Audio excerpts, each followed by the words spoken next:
What do you mean I don't have copies of the Tomb Raider movies? What? Oh, fuck. I love those movies.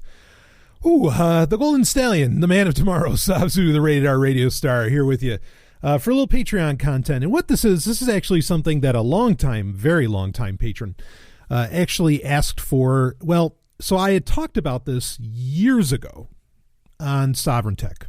And in fact, I remember it being very popular. Like, a lot of people really wanted me. At the time, I wasn't into like cutting things up and putting them onto YouTube, like cutting stuff out of the show and then just like making a specific video out of that and putting it up on YouTube. Otherwise, I probably would have. But now I don't remember, and I can't really tell from the show notes what episode I actually did this on. And what it is, it's me talking about... Well, first off, and stick with me, how I moved to New Hampshire, but also, for the Free State Project, blah, blah, blah. But really, when I did that, what a lot of people may not know, some people might have heard this, others may not have, is that when I first moved to New Hampshire on October 28th, 2011, which I'm coming up on my 6-year anniversary here in almost a month, I lived out of a truck. All right, well, an SUV more particularly, but for a few months I lived out of an SUV, and a lot of people were really interested to hear what the hell that was like. Blah blah blah. I mean, at the time when I was doing this was early on in Sovryn Tech's history. I know that much, at least, of where the episode is. But at the time, people were pretty much just asking me, "Hey, when did you, what was it like when you first moved to New Hampshire? What was that process? Blah, blah, blah. What would it take?" Obviously, because certainly in 2011, the Free State Project's still a hot topic, no doubt about that. In fact, I was on Grimerica recently, and I mentioned it on there. And I know if you got this week's issue number 6 of the Sovryn Tech newsletter, there's a write-up and link in there about an amazing fucking podcast. Actually, a podcast that I've recommended in the past called Steal This Show. Sovryn Tech's own Pixel, Paige Peterson, she was the guest on the show, and she was phenomenal. I mean, she was fucking brilliant. She tore the house down. And I'm dead serious. I mean it. Like, she took on, those topics and everything being discussed, a lot of it very philosophical, and anarchism and all that. I mean, and she just did it with flying colors. It was brilliant. I really don't have anything to, nothing negative or even like points to debate as far as what she was laying down. It was really incredible. But she talked about the Free State Project quite a bit as well. But I think that there was a time, particularly in 2011, when it had a bit more of a fever pitch. And it was probably a time, this would have been like a year. I shouldn't say 2011. I should say 2012. Because, it was an election year, all that stuff, and certainly political solutions and political things, kind of become a hot topic at those points.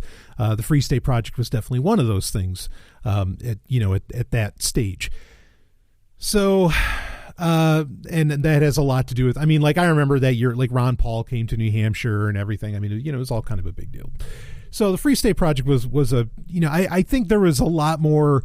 Now that there's the 20,000 signers, I don't know that things have plateaued, or, I don't know. Maybe it's just because I don't listen to that much Liberty media, that I just don't hear about it as much anymore. But at the time, like, everybody was talking about the Free State Project, blah, blah, blah. And so, a common question that you'd get would be, well, how did you get there? How did, what was it like? How are things? What's the job situation like in New Hampshire? Blah, blah, blah, all these things. And that was really the question that I got asked into Sovryn Tech those years ago. And that's what I was answering. And I ended up describing just how exactly I, lived out of a truck. In fact, I've been tempted over and over again to write a book about it. And now that I've gone through the process of writing my first book, and, I kind of have that understood and figured out, it might be a book that I will now actually write, because it doesn't have to be terribly long. And it's certainly one that, I have a few months experience on as to what exactly that's like. And so I'm going to cover that here. I originally was going to do it as part of a Q&A, but then I said, you know what, this is kind of a larger topic. Let's make it all one episode. let's make it just one Patreon episode that everybody can quickly remember the title to or something, and that they can reference to, because the Q&A episodes don't really have a title, even though I'm thinking about changing that. Still number that it's a Q&A and make clear that it's a Q&A, but maybe give them titles to kind of entice people as to what's going to be discussed in it. So anyway, getting on to the subject at hand here, and what I'm going to do is I'm going to give you some backstory about me. Not like, it's not going to start in 1981 or anything, but I'll give you some backstory about me, and then I will describe what it was like living out of a truck, including in the middle of a very, very harsh winter in New Hampshire. I was living in a truck, or out of a truck, in that harsh winter, below zero temperatures, many days. I did the whole thing. Okay. So, we'll describe that. I'll because other people have asked about it, and I think maybe it's because they want to give it a shot. And I think it's a totally fucking valid thing to do. Okay. I know that people want to describe it as being homeless. I don't agree. It's just your home has wheels. Like, really, in my opinion, homeless is like being shot, near penniless, and, you're living out of, well, whatever. I mean, people can choose to live out of a box too. I mean, and I'm all about people having choice. That's what freedom is.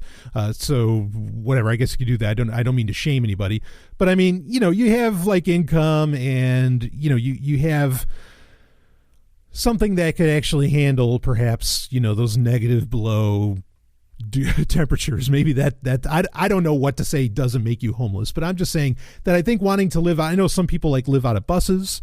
Some people want to live out of others. I mean, I see no problem with this. I think it's a totally valid thing to do. I understand where perhaps if it's, I understand where maybe people are worried that, well, other people perceive them as not having a stable life and all that stuff. Well, yeah, I mean, I get that, and that's just like if you're into blondes or something like that. I mean, it's sort of a relationship choice, right? But at the same time, there are a lot of people who actually find those kind of ideas very attractive, to be backpacking throughout Europe, or to be, living out of a car or in RVs. I know I have listeners that they're RVing around. I mean, quite a few of them. I mean, there's all these things. They're completely valid shit. I mean, and I don't see where an SUV is any different than an RV. Not if you do it right, and we'll talk about all that going in. But let's give a little backstory. Let's give a little history as to why I did this, my decision making, and all of that. So not a shock, I'm sure, to anybody that's listened to Sovereign Tech for any fairly lengthy amount of time. But I've lived a pretty crazy life. In fact, I make the joke often, and I'm sure many of you have heard this before. I make the joke, which is actually a line from the television movie Knight Rider 2000 that Michael Knight makes, yes, played by David Hasselhoff, where he says, he thinks he's on his third life now. And I always kind of make the same claim that I feel like I'm really on like my third life right now, my third lifetime, because I have the other two that have been there. There was my life that was, pre-military, which would have been pre-2002. And then there is, and, understand this, like I gauge, and then now I can even do it more so. I gauge my life based upon, like if there were markers like a CE or a BCE or something like that, I would actually mark it not unironically by Star Wars movies. Like there's a different life that, I remember history differently before 1999. I remember, things were very different between 1999 and 2002. And then when episode 3 came out, was at 05. In 05, life was very different for me in 05. And, even when the Clone Wars movie came out, was that 07, something like that? Life, or maybe 08, life was very different for me then. Just like when episode 7 came out, life was taking, which was just what, a couple of years ago, but, life was taking a very interesting turn at that point. And, like the show Sovereign Tech, at the time that episode 7 came out, that The Force Awakens came out, was when this show was starting to really, really skyrocket, like really skyrocket.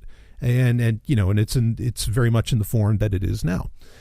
So I can really, like, I can separate different epochs perhaps of my life based around Star Wars movies, not uninterestingly. So there's my life, pre-2002, but then absolutely there is my life that is, from like 2002 to 2011 when I finally moved to New Hampshire.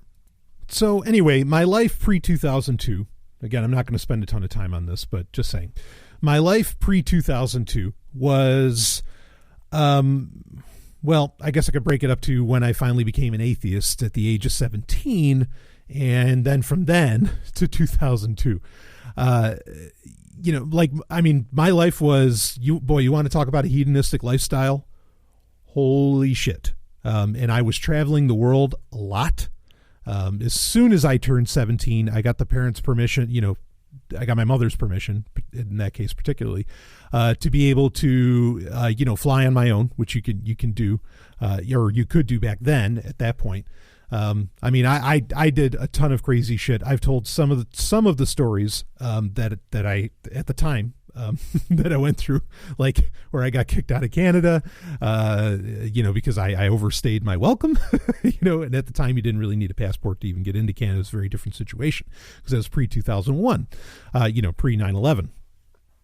So lots of crazy stories I could tell. I was, going to science fiction conventions pretty much nonstop. I was just like go all around the world. Honestly, I was in more than a few orgies during this time as well. This is like my first forays into polyamory. I had multiple girlfriends. It was really like, and at a very young age, I know, but that's what I was rocking. That's what I was doing at that time. It's not, now I feel like I'm living the best times of my life, but certainly, if I were to look at another time frame that was the best times of my life, it would definitely be really kind of that shorter time frame between like 99 and 2002, around there, around those 5 years, like 98 to 2002, something like that. I had a pretty wild 5 years of my life. And of course, then I go into the military, come later in 2002. I'm in the military for a couple of years, leave, and then, it totally screws up my head. And I start buying into a whole lot of conventional ideas. I end up getting married. Not long after, I ended up getting married around, I guess it would have been, I think it was like 05 or 04, 05, something like that, when I got married. And, and I was married for about 7 years, overall, from marriage to divorce or whatever, engagement to divorce, however you want to look at it. It ended up being a time frame of about 7 years. And that was obviously the worst time of my life. For a billion reasons. Now, I don't want to like write off marriage whole cloth for people, because I know I have listeners who are also married, have kids, the whole family thing, and they are, as I experience them, they are very happy people. So I'm not going to go down that road. But anyway, during that marriage, it gets around 2007. Now, this is going to sound kind of ridiculous, and I'm giving you a lot of shorthand here. Okay, but I'm telling you some of the stories, and if you ever want me to extrapolate on any of these, please feel free to ask, and I'll talk about them on Q&As or something, because you get full access to me when you're a patron, baby. But anyway, it gets around 2007 maybe, and I'm just moved back to New York from Florida. And an amazing thing happened. So I used to be a huge wrestling fan. Okay. Look, when you, and I've said this before, there's classic episodes of Sovereign Tech where I've talked about this. Okay. When you grow up in New York, especially in the 80s and like 90s, okay, everybody was a wrestling fan. You have to understand that. You didn't really have a choice. Everybody was a wrestling fan, even in passing. Okay, it's just like if you're in Boston, you by default you're sort of a Red Sox fan, right? If you're from Boston and if you've grown up there your whole life, whether you can rattle off stats or not, doesn't matter. You're a Red Sox fan. Obviously I'm not being 100% literal, but you get my point. So everybody was. And, me, I don't do anything half-assed. I dive, full in. I'm always full in. And so I was a crazy wrestling fan. Okay. And, and I still appreciate the industry for what it is. And it's done a lot to, certainly to mold me. There's a reason I feel completely comfortable walking around wearing, Degeneration X shirts and, NWO shirts and all this other stuff. And, wooing around like Ric Flair, right? Okay. Because the Nature Boy made the Golden Stallion. He's the original Golden Stallion. So, anyway, so when I get back to New York, when I was in Florida, didn't really, wasn't really into that. I mean, I didn't even really watch much of anything. Like I was just really in my own headspace, kind of dealing with, the aftermath of being in the U.S. Army. But when I got back to New York and you end up, and I was back around, I was living near my family, my nuclear family, my siblings and everything, not just the family that I married into.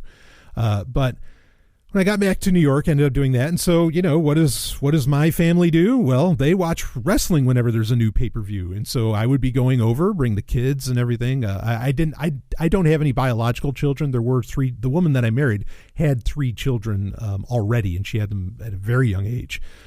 So anyway, that's a whole other story. But so we would go and, we'd hang out and we'd watch wrestling and everything. And then I think it was later 2007, suddenly, in fact, a group that I just mentioned, Degeneration X, okay, Triple H and one of my favorite wrestlers, probably my favorite wrestler next to, say, like Goldberg or Ric Flair, was Shawn Michaels, okay, the Heartbreak Kid, all the way. And he had just done a bit of a comeback, which was very exciting.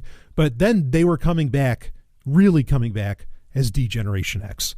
Now, Degeneration X, rewind about 10 years previous.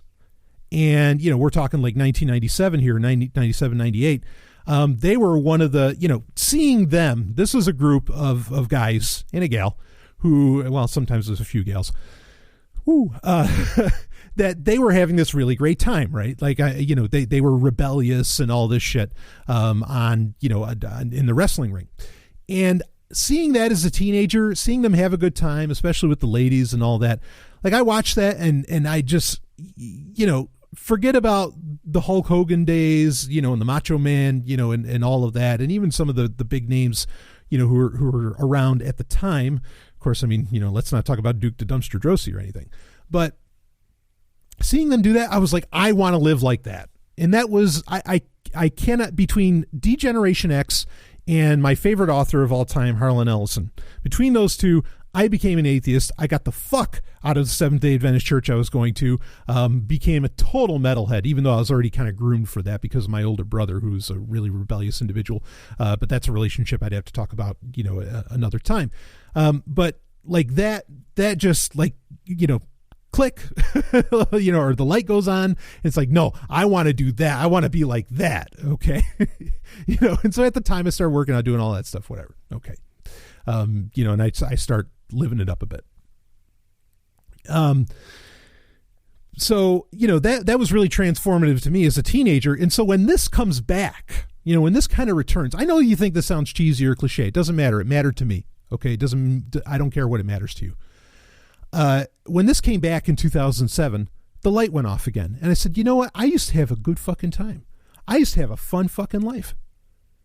And, because in my marriage and being a Christian, I was a Christian again after coming out of the military and all that. Of course, now, fortunately I'm an atheist and nothing is ever going to change that, now. But anyway, I was a Christian at the time, doing the whole family shtick, being the good boy, blah, blah, blah, blah, blah. I'm in my 20s. But I saw that and that's what started the, what my ex-family would call the downward spiral, which I would call, getting back to the good stuff. But anyway, that happened. And, I mean, so it wouldn't take long. The whole Ron Paul thing would happen in 2008 and all this, and you have all this other crazy shit going on. And I would start getting into kind of libertarian ideas over the next couple of years. Okay. Then, and I've told this story many times, you end up where on John Stossel, You would have which was a show that ended up on Fox Business, where you had, I guess this would have been 2009, 2010, something like that, where he was on there and he was debating PJ O'Rourke, who's a, kind of famous minarchist, I think, sort of libertarian writer, or at least he used to be famous. He was debating him on Stossel, and there was the question about this again, I've mentioned this many times, but there was the question about what do we do about a navy in a world without the government? Like, how do we defend our borders, blah, blah, blah, all this stuff. And Judge Andrew Napolitano, an anarcho-capitalist, admittedly, just comes right out and says, who says you need a navy? And, that just hit me so hard. And I was just like, yeah, that's it. And so I became a big fan of him at that point, right? And he ended up getting his own show called Freedom Watch, not long after, also on Fox Business, even though originally it was online. And he had Angela Keaton on one episode.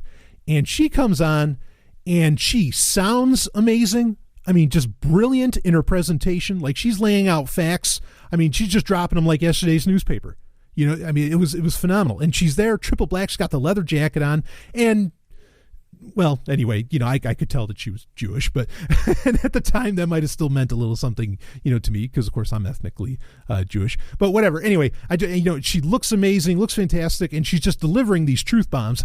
And oh hell. And I was like, all right, yeah, no, I am so on board with this, and I'm a fucking anarchist now.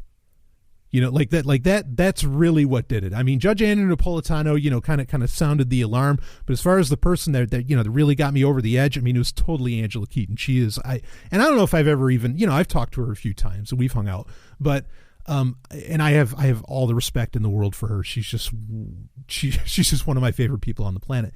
But I don't know if I've even ever told her that, just how important she was, kind of to my conversion, shall we say, even though she might not even like that term, to anarchism. So, and she was cool too, because, she's on board with the whole feminism stuff, which I've been a feminist, as far back as I can remember, as far back as I made conscious choices to what ideologies that I subscribe to. I've been a feminist as long as I had been an atheist. And when you hang out at science fiction conferences, I mean, look, a lot of science fiction writers are feminists. Did they, were they influential on me? Well, fuck yes, of course they were, but that doesn't mean they're wrong. No, they were fucking right. I've sat down with Octavia Butler. I've sat down with the big names. I've hung out with Nina Hartley. I've done all that. That's the other thing too. I mean, I spent a good chunk of my life, hanging out I lived in Van Nuys for a few months in California, and we all know what Van Nuys is. I mean, that's porn capital of the world, because I have a cousin. Well, she's very famous. I've mentioned her name in the past. Anyway, we won't go into that. But, I hung out around there, and most of the porn actresses, at least at the time when the industry still had money kind of going into it, they were all feminists and stuff. So sure, yeah, I hung out with a lot of feminists and they were having a great time. So, I equated it with having a great time. Right. And I still do.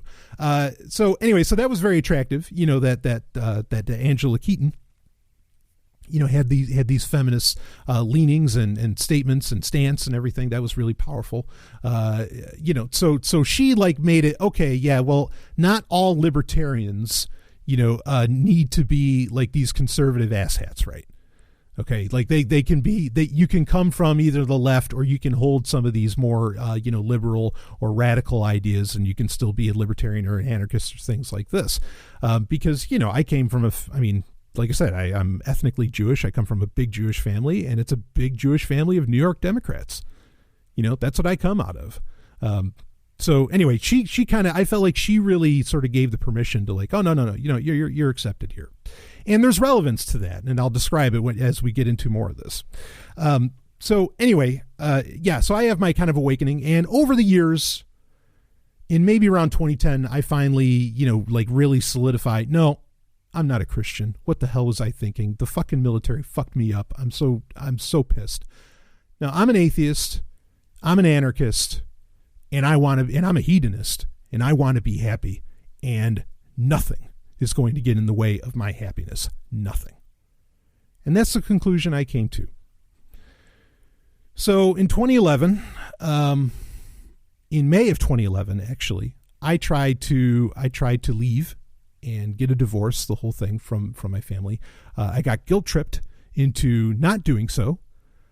And I started having, shall we say, after that, a lot of extramarital encounters. I did a lot of things that actually, like, I'm not exactly proud of that I did some of that, but I was trying to sabotage, beyond the point of no return, the relationship that, and look, it was a genuinely abusive marriage. I wasn't abusing people. The other members of the family were being abusive. Okay. In a million ways. I was not going to be party to that any longer. Okay. In fact, ironically, my ex-mother-in-law even sent a message out at one point later on after, the divorce and all the shit was done, was like, it's like, well, I'm so sorry that we wouldn't have orgies and all the shit. And it's like, well, you wouldn't. I mean, I did not. She was saying that her daughter, my ex-wife wouldn't have orgies, blah, blah, blah. Whatever. Okay. Anyway, that's all side notes. So I start sabotaging, and eventually I just say, okay, I just need to make this happen. Like, I have to go. I can't wait for all of this to just kind of proverbially blow up. I just need to leave. And so, one day I say that I'm having a business meeting at the tech company where I would have to, sometimes I'd have to travel actually quite a bit for various, business meetings and sales meetings and all that for the tech company that I work with. And I said, yeah, okay, well, I've got the sales meeting, whatever. And what I did on that day is I told my boss, hey, I won't be in today, blah, blah, blah. And I visited New Hampshire. I went to Keene. This would have been in September of 2011. And I visited, and I was like, okay, yep, no, this is fine. This can work. I can make this happen. There were things that worked for me as far as that goes. One of them being, of all ironies, okay, not that, I mean, I had some, let's just say finances weren't exactly a concern at the time. That's not true, any longer, but at the time, I was like, oh, there's a Wendy's there. So shit, if I want to lay low or something like that, I can still bring in some kind of income, working, a little bullshit job. Not to say, I don't mean to offend fast food work. It's, it's work. And if it's what you got, it's what you got. For some people it's a choice. For me, it was, for others, it's not. And I respect that. So anyway, then I started making the plans. Like, okay, end of October, I had my youngest brother, his wedding was going to be the 1st of October. So I wanted to stay for that. Otherwise, I probably would have left end of September. But I said, end of October, I've got a couple weeks of vacation coming up, and I'll just tell work that I've got a couple weeks vacation, and, and I want to take them on this day.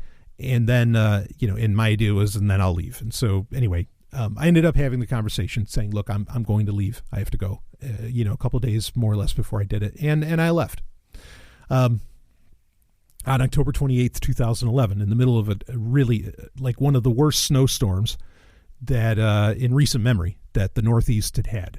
And I drove right through it. And the car that I had was, a 99 Ford Expedition. It was my first car. Okay. In fact, I bought it when I was a teenager, because at the time when I was a teenager, and again, remember, how I had this awakening, like, oh, I want to live that life. I want to be, getting it on. I want to be, having gals and, over and every, all this stuff. At the time, my parents would not allow me to fuck in the house. So, I mean, as soon as I turned 18, as soon as I turned 18, I got an apartment. I was out. I didn't waste any time. I was like, no, I'm getting out of here. But at the, for about a, year or so, I was like, well, where the fuck am I going to fuck? And so I got, when I finally got my license, I got the biggest car I could find. And that was a, Eddie Bauer edition 99 Ford Expedition. And I got, it was new model year, the whole thing. So, so I got that, and Yeah, I mean, literally, like this. I mean, it is a huge vehicle. You can look them up, and you can look up the the square footage or whatever. I mean, these are massive, massive vehicles, and yes, they are very easy to get your fuck on too, especially when you pull down the back seats and everything. I mean, you can fuck like there's no tomorrow in that, even if you're a bigger guy. And I'm a bigger guy. I'm 6'1", and all that. So anyway, so I ended up getting that car out of mothballs because at varying points, I had kept that car for like 15 years, and at varying points I would, take it off the road and then put it back on the road. Like when I went into the military, I took it off the road, and I would have other cars and, whatever. But anyway, I took it out of mothballs, I got it back on the road because I'm like, okay, well, this is the car that I'm going to take to do this, because this is a car where I know that I can very comfortably do what I want to do, and that I could actually, like sleep in if I needed to. Now, because my moving to New Hampshire, a lot of that happened really fast. Okay. And I didn't really know what the reaction would have been. Okay. To me doing it, and I didn't know if like they would be, who knows? I mean, you never know what people are going to do. They could go crazy. They can come after you. They could get stalkerish, whatever they were going to do.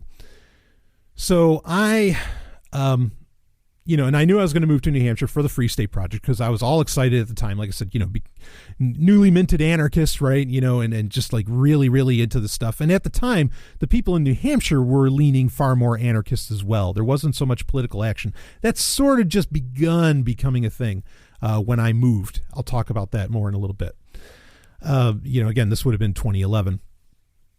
So, but because I didn't know what would happen, I didn't want to like plan any routes. Okay. I didn't want to like buy a place. I didn't want to buy a house, even though, after just a few months of being in New Hampshire, I was interested in doing that, but I didn't want to buy a house. Didn't want to do any of that. So I was like, you know what?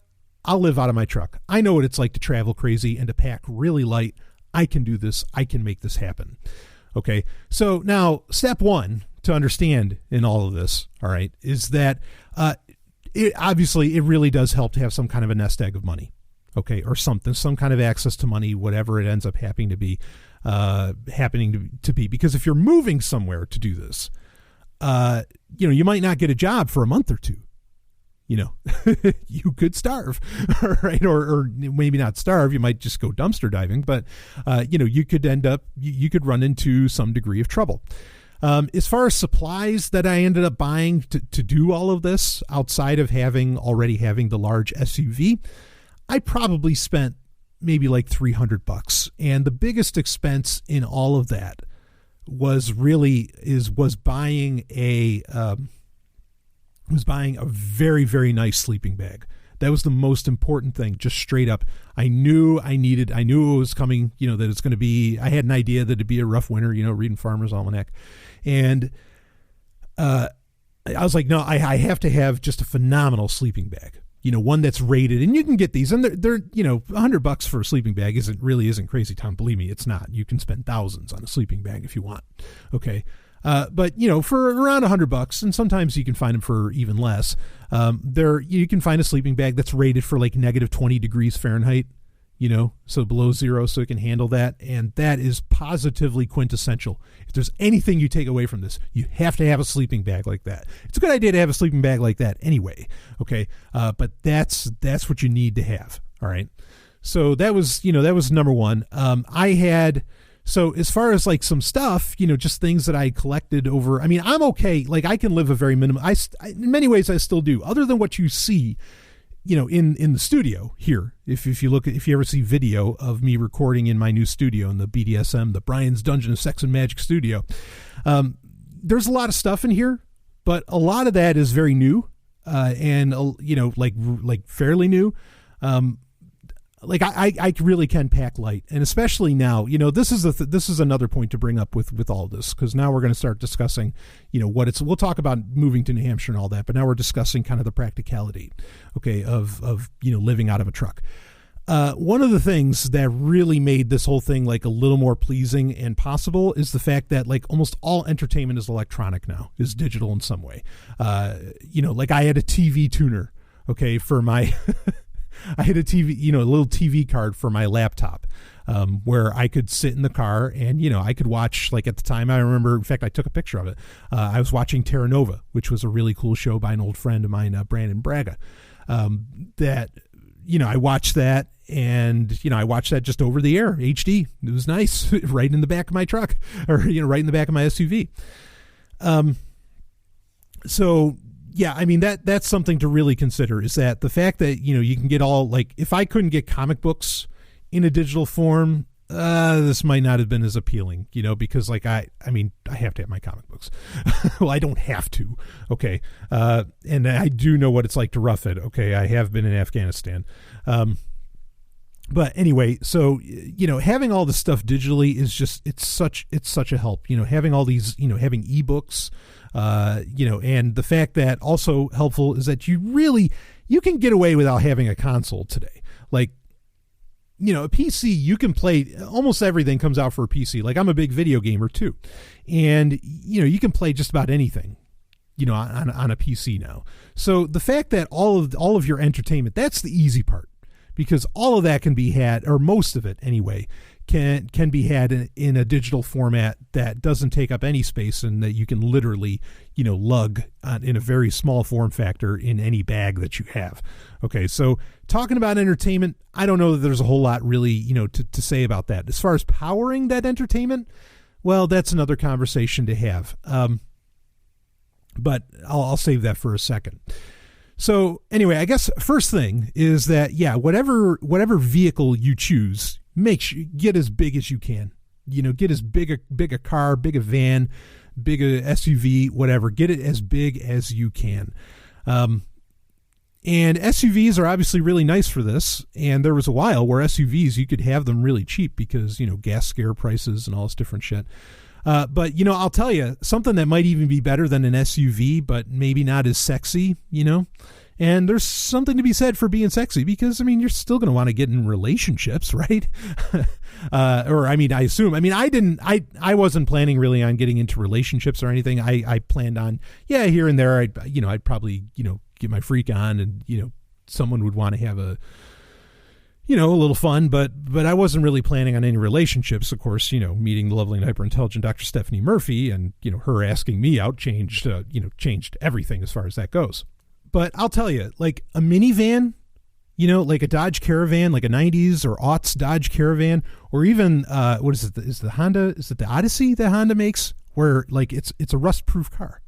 Yeah, that's fantastic, especially in New England. Like if you're literally going to move to New Hampshire, and this could be used just about anywhere, but being able to experience or to describe the extreme conditions, I think, is helpful. That New Hampshire provides. So, but a minivan, like the back end of a minivan, and especially if you take those seats out, because minivans have such a wide floor to ceiling ratio, and usually such a wide back body, more so than even an SUV, because SUVs don't have the same height in the interior. Minivans, like you could probably put a fucking like cabinetry inside of a minivan. It's remarkable what you can do with that, and you can usually get those fairly cheap, especially if they have a little bit of higher mileage on them. But I didn't do the minivan. So like I said, I ended up just doing an SUV. The Ford Expedition, if it was anything smaller, it would have been uncomfortable for me. I could lay out straight with the back seats down. I could lay out perfectly straight. And again, I'm 6'1", in an SUV, or in a Ford Expedition. But even if it was an Explorer, that wouldn't have worked. So that's something to consider, is your height. You want to think about that.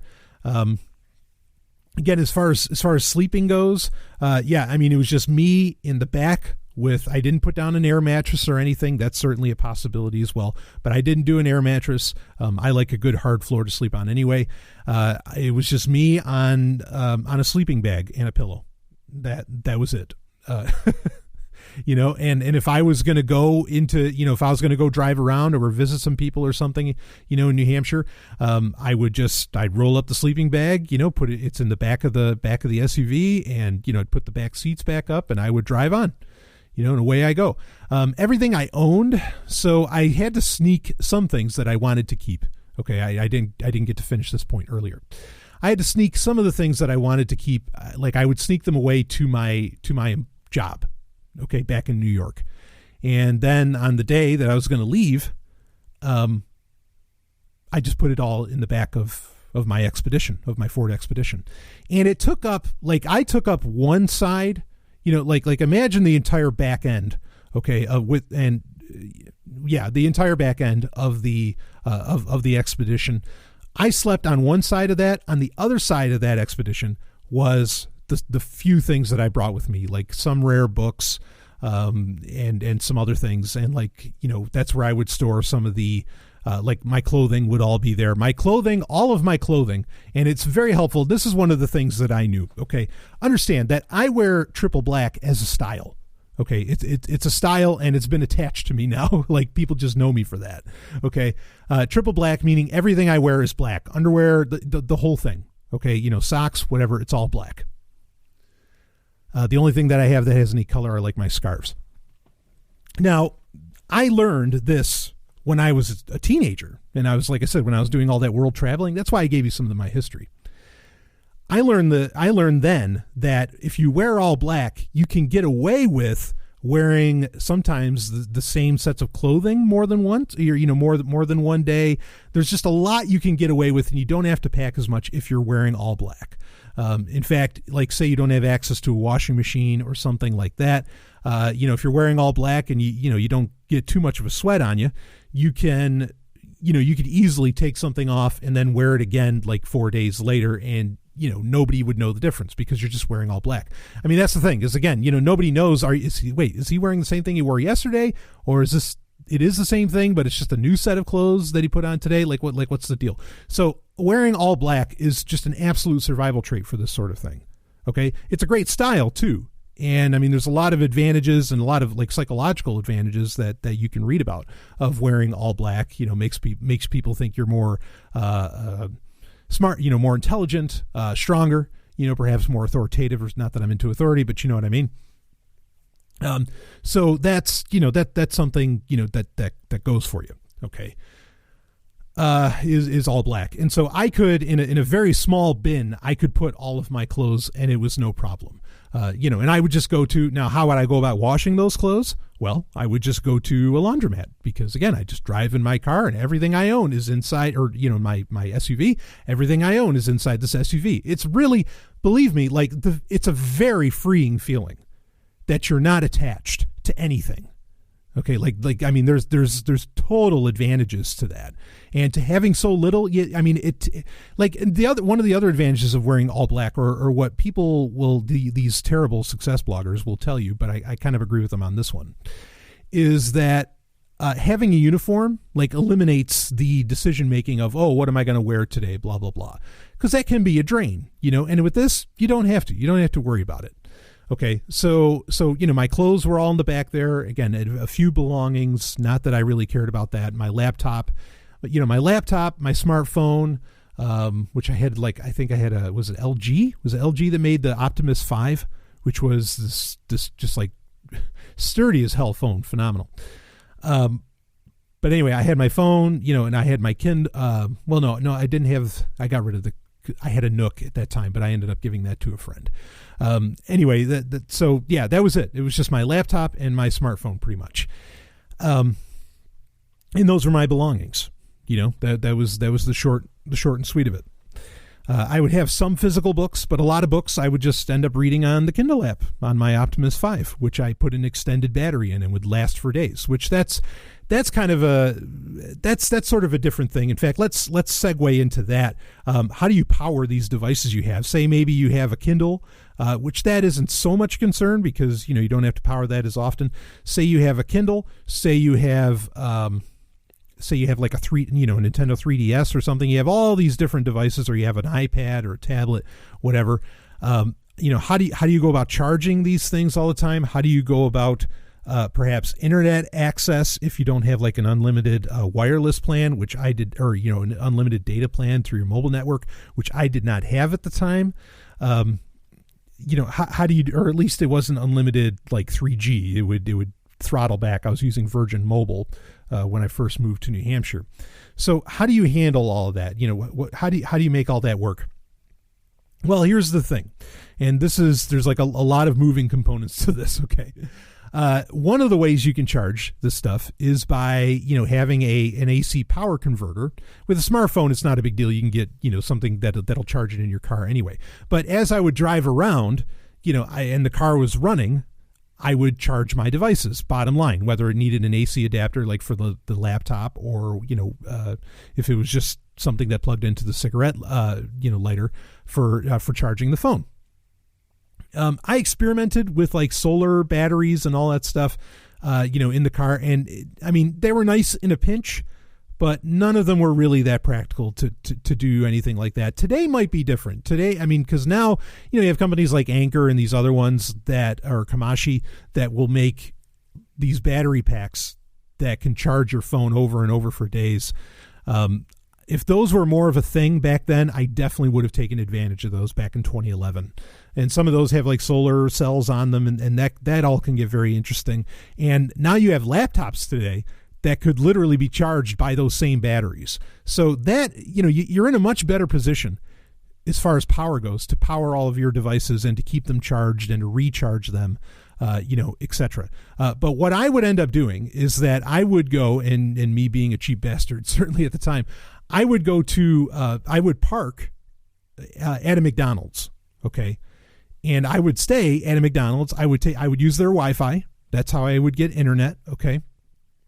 I would use their Wi-Fi. Of course, otherwise I would just use my smartphone's internet. But I would use their Wi-Fi, and I would either, like, depending on how I was feeling, like I didn't always, I know McDonald's food isn't healthy for me. Usually, like, I'd buy a coffee and stuff like that, and I would just hang out there like almost, all night, because they're open 24/7. That's the nice thing about McDonald's. It's this little island where you can use the bathroom, because it's also the place where I would generally use the bathroom, especially if, you got a number 2, right? I would just, I would use the bathroom at the McDonald's and everything. And I would, that's where I would use internet, and I would plug in and I would charge all my devices while I'm sitting there. Yeah, I'd be sitting there for a few hours. And I'd play video games there. And again, it's all in the laptop, and now you can get them in such compact packages. It doesn't take up any room at all. I think, though, the only thing is that I think this has become kind of a thing. Like, I thought of that idea independently, but I think that's really become a thing now, because I noticed that a lot of fast food places are now capping off all of their, all of their plugs. To where you can't plug in your laptop, or you can't charge things while you're there. And maybe it's because that's what people were doing, is, they're hawking the dollar menu and then like charging all their shit, maybe like genuinely homeless people, or maybe people doing something like I was doing. Okay. So, but that's how I solved that. That's how, McDonald's is an absolute lifesaver as far as, getting food at any time if you can't cook. And I never, like, understand that too, that like I never got into where I was doing any kind of propane cooking or anything like that. Anything that I was more or less eating at the time, I would either eat out every day, or I would buy things that didn't generally expire. One of the handy things is that actually, if you're doing this in the winter, well, you don't have to worry about refrigeration either. So there's kind of an advantage to that. But there's another solution that I made for all this that I'll describe in a second. So the other thing, so McDonald's, that's where I charged all my devices. That's where I, got a lot of my internet, blah, blah, blah. And that's where I was doing all of that. Another place that I would do that at was at the local library, where on a day off or something, I would just sit there, and you don't have to buy anything there. I'd just get a library card, and I could sit there all day long, and I could plug in my devices and charge my devices, and I'd hang out at the library nonstop. It was a nice, quiet environment. It was phenomenal. I have no problem with that. And that's not a new thing. Like, definitely, genuinely homeless people obviously spend a lot of time at the library, and somehow they get a card and whatever, even though you're supposed to be able to have an address to do that. Speaking of that, okay, let's get into that.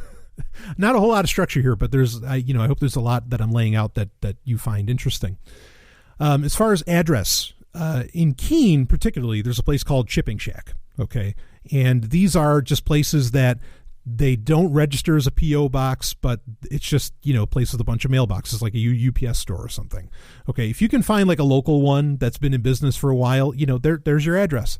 And that's how I would get mail, and that's how I'd, do everything and get everything set up. So my address at the time was a place on Emerald Street in Keene, even though really my address was wherever I decided to park my fucking SUV. And so that's how you handle getting an address, if you're wondering. You do that. So let's talk about work and eating and food and all that. I think I described how you end up going to the bathroom. I will talk about what you do about showering here in a second. As far as eating. So here was my solution. Now you have to understand, in my mindset, kind of like I described how, like, the light went back on and I was remembering how I had such a great time when I was a teenager. For a couple of years, I worked at a Wendy's. Okay. In fact, all my buddies did, and we did it to piss off our parents. That's a long story. But anyway, like, I was actually really good at that job, and it was kind of fun. And there were a lot of fringe benefits. Here's the thing to understand about fast food work. Okay. Is that if you're really good at it, like really good at it, okay, you can get away with murder at those places because they're not used to having really great workers. All right. In a fast food place. And this is true. I mean, whether it's a Wendy's, a McDonald's, a Burger King, whatever, like, you can get all the free food in the world. You can eat all day long. And before you think, like, okay, so this is why I wouldn't maybe you shouldn't work at a McDonald's because their food's not healthy. Wendy's food is generally healthy. It's generally the best option out of the bunch, out of all the big names that you can think of that are fast food places. Okay. And I mean, even any time in my life where I've been at my lowest weights, okay, like under 200 or just above 200 or something like that, 200 pounds, has been eating Wendy's food almost exclusively. I mean, really, like, it's incredible. You wouldn't expect it, but it's true. So I don't think that food is, like, inherently unhealthy for you. All right. So, but that's the thing. If you're a great worker, like, even though your paycheck won't be that high, and they will give you raises, they will pay. I mean, like, you and never become a manager, never, ever become a manager. Okay. Even though I know some management now, like, offers health insurance and all that shit. Okay. Well, maybe you want, if you can handle that sort of thing, if you like that sort of thing, I guess you can do it. But not a fan myself. Okay. So anyway, so if you're a crew worker, like, if you're that good, you can end up making more than most of the management around you because you become priceless, and I mean, but you got to be really, really good at what you're doing to where, you're like a 1-person crew almost, rocking one of those places. Okay. So you do that, and then you get tons of free food. I mean, yeah. Okay. So normally an employee meal is like 50% or something like that. Now, if you're that good, they'll give you the food. They don't care. And you could, even if you're like a closer, as in, you close the store, even though they're not supposed to let the crew take home the food at the end of the night, that's, before it goes bad and whatever, usually a manager will let you do it, especially, again, if you're a great fucking worker. So I ended up working at Wendy's, and this is also the other benefit of that, is that I always had a place to park my car because they loved having me there. So they loved knowing that I was there. And, even there were times where they'd come and they'd knock on the door of my car and say, hey, Brian, you want to come in or something? And, I could, if I wanted to work, again, money wasn't necessarily an issue at the time, but, like, if I wanted to put in some extra hours, I could, or whatever. And it worked out because it was almost like working off your rent, right? In a way. So I could park there forever, and that was fine. If I needed to go to the bathroom in the middle of the night, well, I could go behind the dumpster area, and because it's me, it wasn't anything weird. I could park there forever. Cops had no problem with it, because my car was always there and I was a worker there and all that. So there's a lot of advantages to working a little job like that. Okay. And I mean, to say nothing of the fact that if you're concerned, hey, where am I moving? Am I going to be able to get work there? You can always get a job at a fucking fast food place. They're always hiring. All right. But understand that even though your paycheck may be significantly lower than what you're used to, you're going to be able to make enough to, to pay for gas that you need for your car that you're living out of, okay, or your vehicle that you're living out of. Also, you are, like, if you're good at it, you can get the free food, right? You can get the, whatever, you can get the meals and all this stuff. And so you're not going to spend really, if you play your cards right, you're not going to spend any money on food ever. And so, you save hundreds of dollars, maybe even a week, depending on what kind of eater you are, just doing that. Okay. But you got to be that good. I mean, to where you can kind of like earn that respect. Or if you become a manager, managers get free food, and, then you can, eat to your heart's content, of course. So those are, and understand also that like fast food places, they don't look at you like you're weird if you're somebody that, say, lives out of your car. I mean, I can tell you, being in the industry, a lot of people are genuinely homeless that end up working at those places, and they know that, and they don't judge it because they need to fill in those positions. They need to fill in those crew positions. Okay. So don't scoff at the idea of working fast food. There are a billion advantages to doing that. Okay. And it really makes the idea of living out of a vehicle, or perhaps like perpetually traveling while living out of a vehicle, even maybe you don't just want to be in one spot, but it makes it totally viable in so many ways. And it gives you a lot of shortcuts on how to do things. Okay. Now to talk about showering, all right, cleaning up. A couple things, okay, that I need to bring up here. But I'll say this. If you're a guy, okay, you can very easily just, you can do what's called a basin bath. This is something I learned to do when I was in the military. You have a sink at work, right? Or maybe at a gas station, and you just scrub up at that sink. You use hand soap or whatever, you clean yourself off, you get your shave in while you're there, whatever you need to do. And that's, when working at a fast food place, they don't allow you to have a beard, or really generally they usually don't let you have a very unkempt look. Well, you're going to get used to using their sink before you go in for your shift, probably to shave and do whatever else. Okay.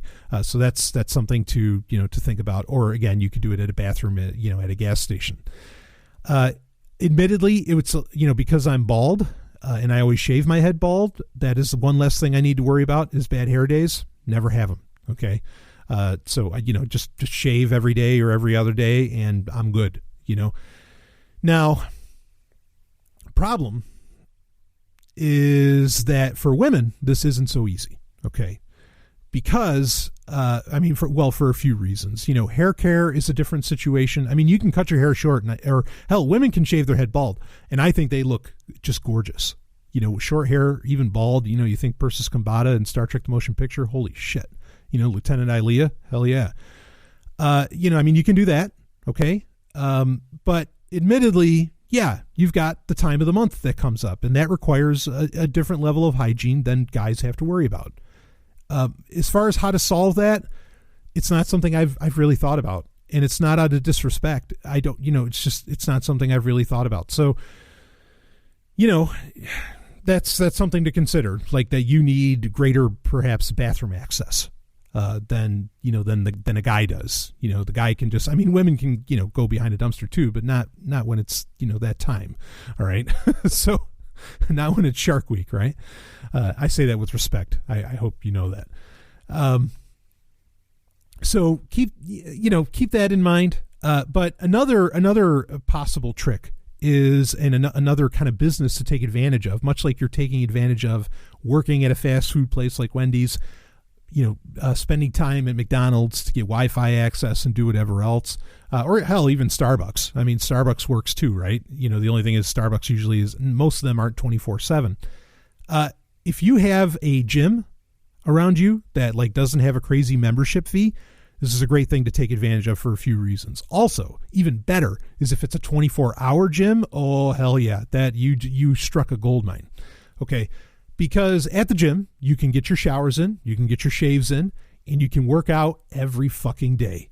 That is just a win-win. Gyms are your friend. If wherever you're planning on going, see if there's a 24/7 gym there, because, they will hook you up. Especially if it's like a 24/7 Planet Fitness or something. I don't know if they're all 24/7 or not.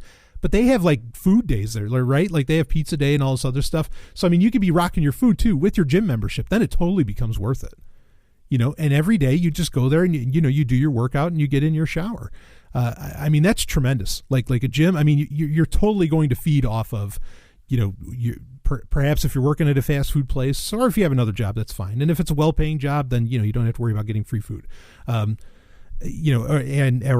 parking at a McDonald's, parking at a gym, whatever. And parking at the gym might also be helpful because, again, where do you park? Where do you do this? So those are those are things to consider as far as how that works. Now, when, actually quick, keep this in mind. Like, there's a guy that worked at Google that was doing this. That might even have been the last time that I talked about it, was when that story came out that there was a guy who bought like a moving truck and he was living out of that. And boy, if you have a moving truck, I mean, shit, like you could set up a whole living room in the back end of that thing. I mean, that'd be wild. But there's a guy working at Google that was doing this, and he was saving up his money. He was doing, what do they call that? Jake DeSillis, my good friend Jake DeSillis of the Voluntary Life. He has extreme saving, I think it's called. You can do extreme saving to where, you could end up inside of like 10, 15 years. And certainly, not owning a house, not paying for rent and all this other stuff definitely lends you to being able to do much better in extreme saving. But inside of like a decade or even less, you could save a ton of money that you could live off forever or live off the rest of your life and you don't ever have to work again. That's a real possibility to do with this. So anyway, so this is a totally, again, totally viable thing to do. I don't think there's any shame in it. And not that Google people are anything special, but that is a high profile job. And for somebody, and usually you can afford, even in San Francisco, to live somewhere there. But to be doing it and to be parking at your job, he parked right in the Google parking lot and never left. I mean, well, fuck, why would you? So, this is something that really, I think the shame and stigma around just needs to completely go away. And I think it is. I think that's really starting to happen.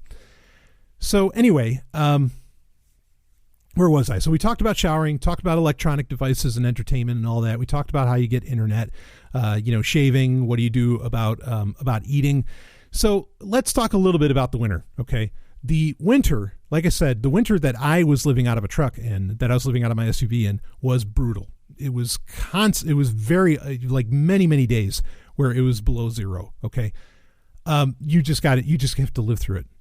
At night, you're going to sleep through it and you just have to deal with it. You have to get into that, cuddle up in the sleeping bag that's rated for below zero weather, and you're just going to have to wait for the sun come up. I mean, what I would do is if it was that cold a night, I would sleep, right in that, I would just, I'd be really huddled inside of that sleeping bag. And, come 7 a.m., the morning, whatever, before I went into work, I would go to the gym. I would take a hot shower right away. I'd go work out and I'd take another shower, just to get up to, and I never got sick. I mean, granted, I don't ever really get sick anyway, but I never got sick, doing that. So that's how you handle the winter. There's no battening of the hatches, nothing like that. You just curl up inside that, grab your smartphone and, maybe you got some movies or something on there, or you can watch Netflix if you have a Sprint's plan or some shit. And, just hunker down inside of that sleeping bag. That's all you got. There's your options. If you have to go to the bathroom, yep, it's going to be fucking cold and you got to get back in and it sucks. So, but it's doable. Even in the harshest of winters, it's totally, totally doable. Now, if you have a particularly terrible night, okay, like a blizzard's coming in or something like that, like my first night, like I said, when I moved to New Hampshire on October 28th, my first night doing that, it was just this terrible snowstorm. And I was like, okay, I'm not ready to test my mettle during this storm. And so I stayed a night like in a Days Inn in Keene. Keene doesn't have like the greatest hotels or anything, which whatever. But I stayed at I think, or maybe it was the Sovereign, one of those. I just stayed at a hotel. Okay. And there was another night where I had to do that. If there's nights like that, well then every once in a while you've got to hash out $100 some odd bucks or whatever, to stay at a motel or a hotel. And that's what you do, and that's okay. That's all right. Let's see what else. So that's how you handle the winter, as far as that goes.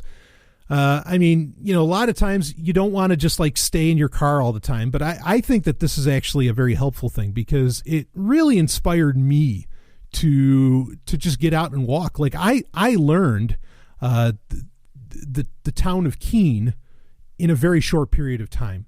or the city of Keene. It's technically a city. I learned it in a very short period of time because every day when I had nothing to do, I would just walk around. I was also fortunate that where I left, at the Wendy's where I parked my car, there was a movie theater nearby. So I would catch a lot of movies, and I would just walk around town all the time, and eventually I built, I became a part of the kind of the Free State Project community. And so I'd be invited to parties and everything, and I would go to those, and all of that. And that's what you do. And like I said, as far as, I think I already described it, washing clothes, you go to the, you go to the cleaners. You go to the laundromat and you just do it there. I mean, that's the easiest part of this whole thing. So it gets you out of your car, and it just gets you out, like, doing things and spending time outside. I mean, I can't imagine the miles I walked while I was living out of a truck, because I just, I didn't want to be stuck in the truck. And so I would just walk around. There was a very nice park in Keene that I would spend time in. That was behind a Starbucks. And I'd bring a book and I'd read things there or whatever, do all of that. We did describe how you get an address and how you can get mail and all that. I understand you're going to order stuff on Amazon. How do you go about this? Well, we talked about it. You just get one of those, what's a P.O. box, but not exactly a P.O. box. And that's what you do. Now, if I wanted to, like, say, because at the time I wasn't doing Sovryn Tech. I didn't start doing Sovryn Tech until kind of Stephanie, really inspired me to do that. She inspires the best in me for everything. But, if I wanted to do a podcast, say out of a car, that's totally possible to do. I mean, there's so many great mobile microphones and equipment like that, and again, everything can be done in a laptop. You can get yourself a nice Dell XP, spend some money on the computer, have a great computer. Okay. But I mean, you could get a nice Dell XPS 13 or something, and that has all the power, all the balls, and all the connections and everything you need to really do, like, amazing media creation, if that's something that you want to do.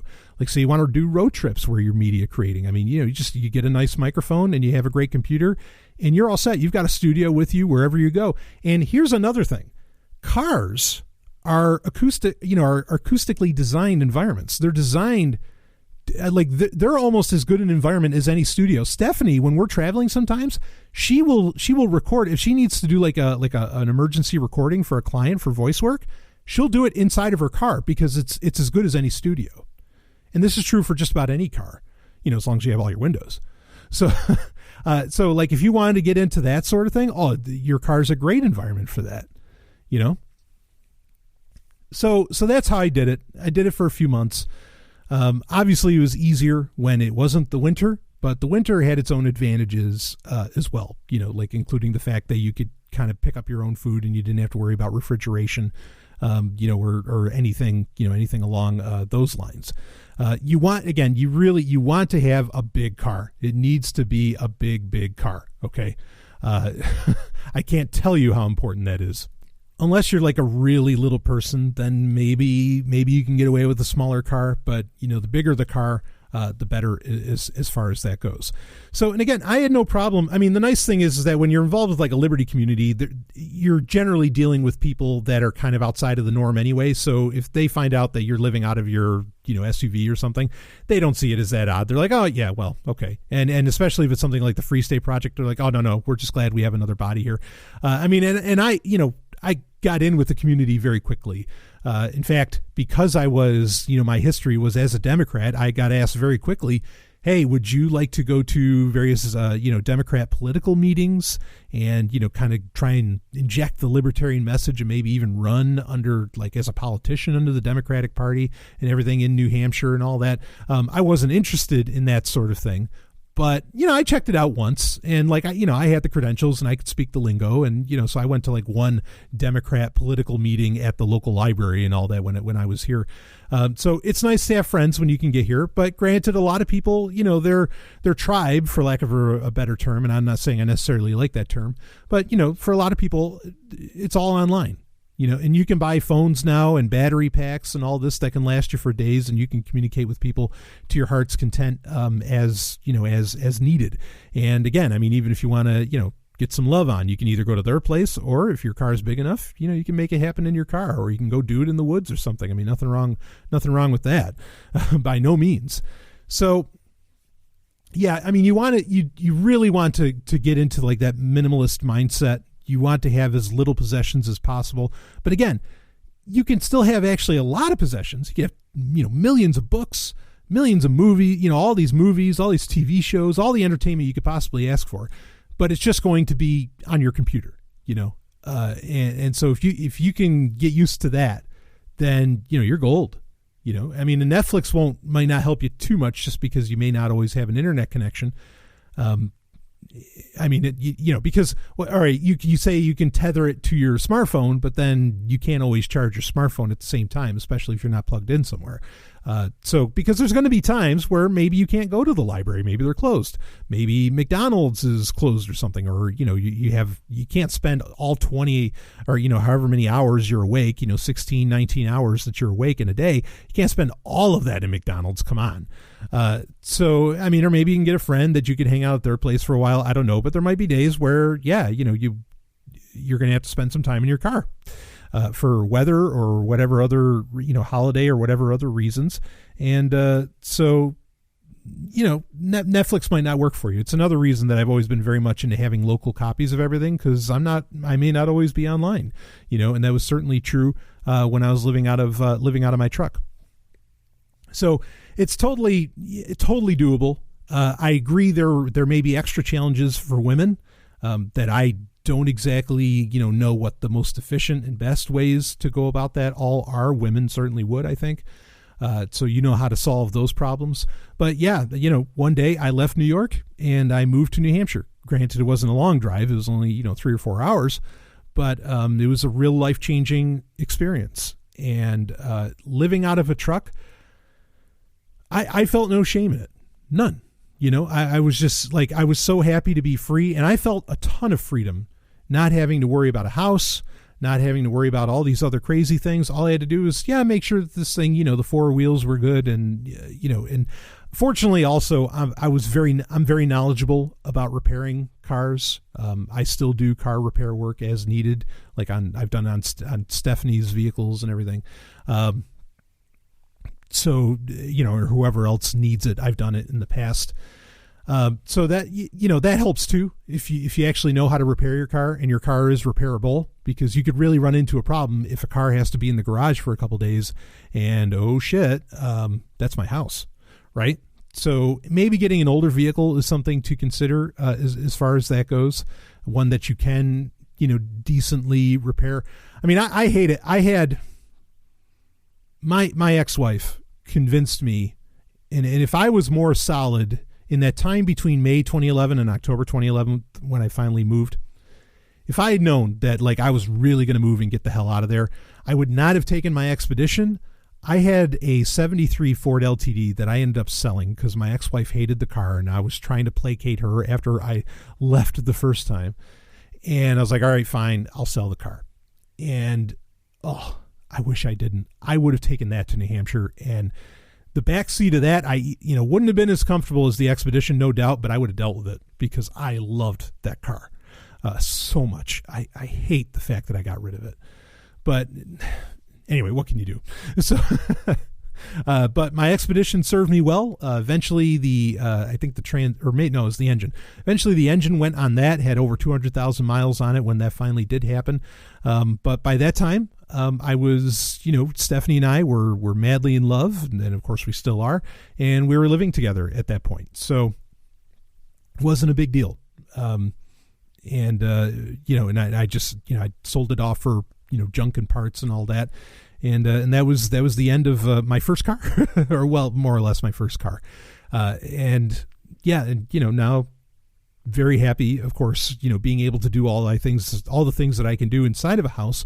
But it was nice that, it was an experience. It's an experience I think people, would do well to go through themselves, to see what is it like to not have like that stable roof over your head. And it's not for everybody. That's the other thing too. It's really not for everybody. There's people who are really into like perpetual travel. And I respect the hell out of that. There's people who are really into travel. Look, I've been there. I know what that's like. I've done that, I've done all that. In fact, Stephanie's mom, she says, she came up with a term for me. She said, I've led a very front-loaded life, meaning that like I've already had a ton of experiences before I was even 30. And, you know, I was 30 when I did this move. Could I do it again? I mean, I'm not going to, because, you know, I'm not going anywhere without Stephanie, but I'm just saying that, yeah, I think I could easily do this again. I think, you know, anybody at just about any age could really, you know, handle this as long as they don't have any serious medical concerns. That's something also to keep in mind. But anyway, yeah, totally possible. And if you're in like a nicer, as in like usually the people around you are like kinder people, which in New Hampshire, it's not so bad. Texas isn't, well, anyway, that depends on varying factors, color, gender, etc. But, you know, I mean, it can be a very comfortable way of living, I think. It can be incredibly comfortable. And like I said, there's just a tremendous freeing feeling when you're not worrying about so many bills and you're not worrying about, you know, like so many things breaking and all this other stuff. I mean, it can really be a very freeing feeling. So if you want to try it, I mean, and yes, it works in New Hampshire. Yes, you can survive the harshest of winter here in your car if you really want to. But you've got to have a tolerance for being uncomfortable when it comes to that, because some of the nights are going to be really, really, really, really cold. So anyway, I hope that everybody found this kind of interesting. Just a little bonus content for you. And you can see already how, boy, if I did this for a Q&A, the Q&A would have ended up being 2 hours, because we're already over an hour here. But that's my whole path. That's how I got to here, and how I ended up, you know, when I wanted to move to New Hampshire, I said I was going to do it no matter what. And I mean, and it was nice because admittedly, like I felt there was a point where I got a little discouraged with New Hampshire, because some of the people I met were not exactly what I was hoping and not exactly what I was expecting. So I was really tempted to like move to South Korea, you know, at one point when I had moved to New Hampshire. The nice thing about that is I had already gotten my belongings down to nothing pretty much. And, you know, all I had was a car, you know, and there weren't any other real bills or anything that I had to worry about. And so, you know, if I wanted to just go somewhere else, I could just go somewhere else, be it fly there and get rid of my car, or, you know, or I take my car and I go, you know, I mean, that's one of the incredible advantages of this. And, you know, I mean, again, it's not for everybody. I think humans were naturally kind of nomadic though. So certainly I think there might be some primal, you know, primal things in your brain that might start firing off when you do this, that, you know, feel good, perhaps even natural. So yeah, give it a shot if you haven't. It's really something. I don't know what's going on in your life, but again, no matter where you want to go, I think you can pull it off. So all right, that's it. Now I'm just rambling. Woo. Of course, there'll be more content out this week on Patreon, and then we've got a new Sex and Science Hour, a dynamite Sovereign Tech lined up, and so I will see you on the other side.